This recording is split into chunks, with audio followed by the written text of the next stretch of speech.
অনেক বছর আগে কুমিল্লার পাশে একটা গ্রামে ছিল এক পুরনো জমিদার বাড়ি।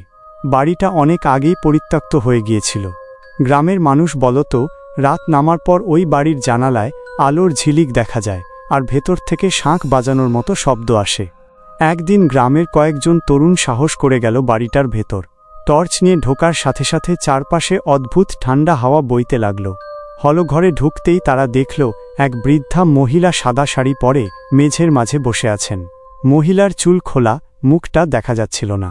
তাদের একজন সাহস করে বলল, আপনি কে? মহিলা আস্তে আস্তে মাথা তুললেন। চোখ দুটো যেন লালচে অঙ্গারের মতো জ্বলছে। তারপর তিনি ফিসফিস করে বললেন, এই বাড়ির মালিক আমি, এখনও কাউকে যেতে দিই না।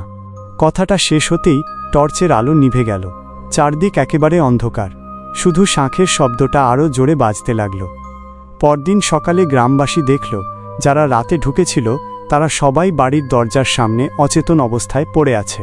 জ্ঞান ফেরার পর কেউ আর কিছু স্পষ্ট করে বলতে পারেনি, শুধু একটা ঠান্ডা ভয়ঙ্কর দৃষ্টি মনে করতে পেরেছিল। এরপর থেকে আর কেউ সাহস করে বাড়িটার ভেতর যায়নি। এখনও নাকি গভীর রাতে ওই বাড়ির জানালায় আলো দেখা যায়।